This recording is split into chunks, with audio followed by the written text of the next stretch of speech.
the way of either collaboration or just evolution, I was reading about the story of how Netflix started up. And like they said that in like 93 or like 97, the guy who would go on to create Netflix basically pitched the idea to Blockbuster. Yeah. And he was like, we could help each other out. Like I will just run the online operation for Blockbuster. And they were like, why would we do that? We make so much money off of late fees. And they basically laughed him out of the room. A couple years later, he's got the technology. The internet is starting to do its like post 9/11 boom, all this stuff. And he's like, you know what would be great? If you could rent movies with no late fees, right? Yeah. And they ate Blockbuster alive. You know what's crazy? Because Blockbuster couldn't get people to commit to late fees. Like, What's why would you crazy do that? is at one point in time, people really thought the internet was not going to be anything. Yeah. That's insane to think about now. Yeah. Like so many companies are, they need Based to be on the online internet. and they hire through online, or whatever. And they used to not think it was going to be a thing. And yeah, Netflix did come right under. I don't even know how Blockbuster just lost like that. They literally Because had you know the what's still opportunity. around? Redbox. Yeah. Like, Yeah. they're still at every little corner. Hey man, you want to watch this movie? Yep. 24 hours, $1. They got their niche. Put them in the grocery store. Yeah. We don't give a shit. It's for the people who don't believe in signing up for streaming services. It's for people who can't afford to pay $25 a month to actively have to reconfirm that they own that Netflix account. I'm talking to you, Netflix. Yeah, Netflix, Can we talk about you gotta that? suck for that. Can we talk about that? Yo, I was out and about in the streets showing out.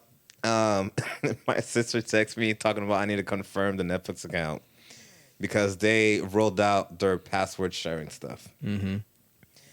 I need to look into see how it works because I'm not gonna want to do it all the time.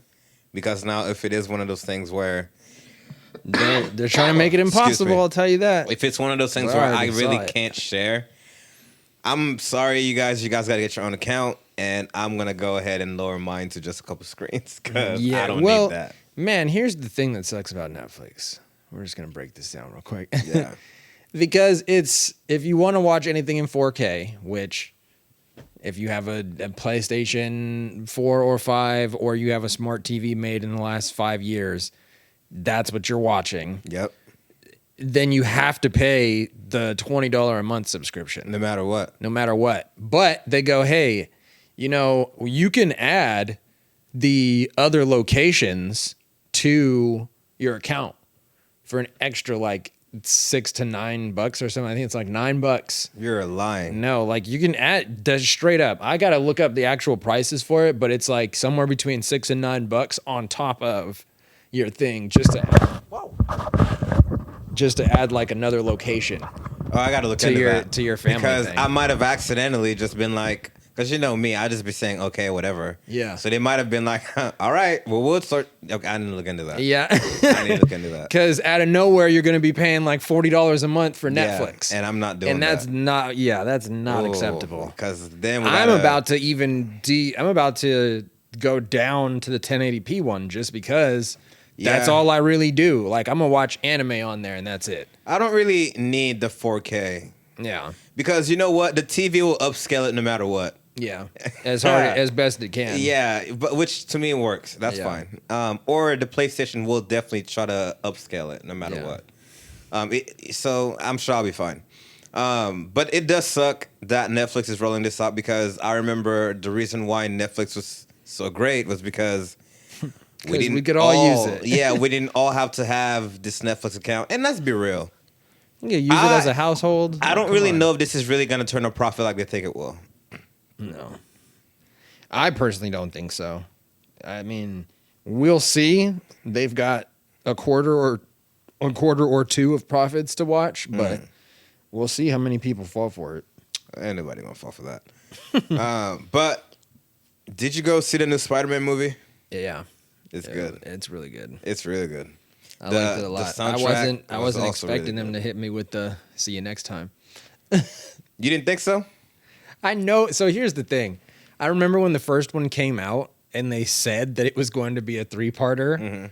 And I just keep forgetting that because every movie is so good. I do forget that. Yeah, they said that at the beginning. They're like, it's going to be 3 parts. And I was like, I guess okay, they've great. all been trilogies. Yeah, they gotta keep it on brand. And then I went to go see the first one and I was like, great. Can't wait for that next one. And then in between that time and now, I'm like, damn, there was supposed to be a 3rd one. Yeah. You know, they definitely ran with because they also were like, oh, the second one's going to be a lot darker in theme and everything. And I was like, it's animated Spider-Man. How dark in theme can it be for kids? It was dark. But it was dark. It was dark. Do you believe in canon events? I do. I don't believe that like abiding by canon events is like specifically what you have to do in every case, but I do believe that it's something that happens in a lot of people's destinies and fate. What do you mean by that? So like, I don't know, there are certain things that build a person into who they are and what they end up being. Like me being raised one of Jehovah's Witnesses is a pretty high influence on like who I have become since then and like how I think about the world outside of that. And so like if I had been a different person, then that would have been But that's the whole point of the canon event is that you weren't a different person. That was specifically meant to happen to you. Yeah. Which and isn't that kind of shitty? It's like maybe I was meant to be a Jehovah's Witness. Maybe I was. And honestly, I kind of like the idea because like I have become who I am in spite of my situations. Like even if that is my fate or like I was destined to be that way for a certain amount of time, it helped me. So that works for me. I don't think that it like anything is unstoppable so long as we're conscious though. So like I wasn't conscious of that decision. That was something that was decided for me at the time. But once I was able to decide, then I was doing something different. So like, sure, yeah, like there may have been another canon event that was set up to happen after being one of Jehovah's Witnesses, but I just didn't do that. But we'll never know. But that's what I'm saying. You wouldn't know though, because if it was meant to happen, it is happening. Like it's happening right now. Like, hey, and that's how I feel about like deja vu. Like deja vu means that like, yeah, like I've probably seen this happen before, or like I predicted that this was going to happen. Then it actually happened, and that means that everything's going where it should be. Yeah. The universe is in flow. It was a good movie. I liked. A lot of people didn't like the soundtrack, but I loved the soundtrack. I thought it added a lot to the atmosphere of the movie. Well, yeah, and it was also vastly different than the first movie. The first movie had like Spider-Man the video game on PlayStation 4 vibes. Yeah. Like the next movie, they said it was going to be dark. There were some dark scenes in there. It was pretty bad. It was you felt the emotion throughout the album. It's a lot like, because it was produced by Metro, it's a lot like Heaven and Hell. Like the Heaven and Hell soundtrack, you can tell which songs are more heavenly, which songs are more dark and like heavy. And it's similar with this soundtrack. You're like, yeah, there are times when you're supposed to be like, this music is making me feel jarred. Yeah. Like I'm feeling weird, and that is because it's weird shit going on. To your point, in the first movie, there weren't really big stakes like that. Like, yes, his Spider-Man died, right? Yeah. Yeah. But even then, right, it more kind of was like, oh, that's kind of sad. But, you know, the music was like very uplifting. He immediately got another Spider-Man. Yeah. Like the music was very uplifting. It was him just, wow, like this is really cool. Like, look at this opportunity. While this one was like, look at what those outcomes, you know, turned out to be. I thought it was really good. Yeah. I thought the music was phenomenal. I thought all of the scenes made a lot of sense. There was a lot of cameos and a lot of like flashbacks to other movies. The next one's gonna be good. And I think another thing that people don't really give too much credit to is like we've watched Metro go through a lot. Yeah. In the last like couple years, and during the time in which he would have been composing this album and this soundtrack, he was going through a lot. Yeah. And you're going to go and tell that guy that it wasn't Like that wasn't It on made par a with lot the of sense. emotions Honestly, enough. Like the like Coil this Ray man joint, was sad. The Coil Ray joint, I liked a lot. Yeah. The Coil Ray joint, I was like, yo. Yeah. You know what I mean?